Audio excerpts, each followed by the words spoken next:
যশোরে তারুণ্য নির্ভর বাংলাদেশ বিনির্মাণ শীর্ষক আলোচনা ও মতবিনিময় সভা হয়েছে। সোমবার সকালে জেলা প্রশাসকের সম্মেলন কক্ষে অমিত্রাক্ষরে ছিল এই আয়োজন। জেলা তথ্য অফিস এই আলোচনা ও মতবিনিময় সভার আয়োজন করে। এতে প্রধান অতিথির বক্তব্যে জেলা প্রশাসক আজহারুল ইসলাম বলেন, বর্তমান সময়ে যেখানে দৌড়ানো উচিত সেখানে হেঁটে লাভ নেই। আগের সরকারের আমলে ২৮ লাখ কোটি টাকা পাচার হয়েছে। বাক স্বাধীনতা ছিল না, উন্নয়নের মিথ্যা প্রোপাগান্ডা চালানো হয়েছে।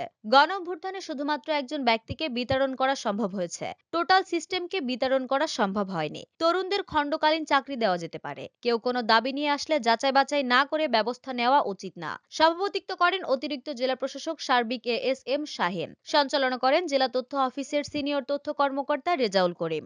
বিশেষ অতিথি ছিলেন জেলা পরিষদের প্রধান নির্বাহী কর্মকর্তা মোহাম্মদ আসাদুজ্জামান, জেলা শিক্ষা কর্মকর্তা মাহফুজুল হোসেন, প্রেস ক্লাব যশোরের সভাপতি জাহিদ হাসান টুকুন, বৈষম্য বিরোধী ছাত্র আন্দোলনের যশোরের আহ্বায়ক রাশেদ খান, সদস্য সচিব জেসিনা মুর্শিদ প্রাপ্তি, মুখ্য সংগঠক আব্দুল্লাহ আল মামুন লিখন। অন্যান্যের মধ্যে বক্তব্য রাখেন দৈনিক লোক সমাজের ভারপ্রাপ্ত সম্পাদক আনোয়ারুল কবির নান্টু, প্রেস ক্লাব যশোরের সাবেক সাধারণ সম্পাদক আহসান কবির বাবু, সাংবাদিক ইউনিয়ন যশোরের সভাপতি আকরামুজ্জামান, বৈষম্য বিরোধী ছাত্র আন্দোলনের মুখপাত্র ফাহিম আল ফাত্তাহ, যুগ্ম সদস্য সচিব সোহানুর রহমান সোহাগ, যুগ্ম আহ্বায়ক বি এম আকাশ, মারুফ হাসান সুকর্ণ, যশোর পৌরসভার বাসিন্দা জাহিদ হাসান প্রমুখ। ডেস্ক রিপোর্ট, দৈনিক রানার।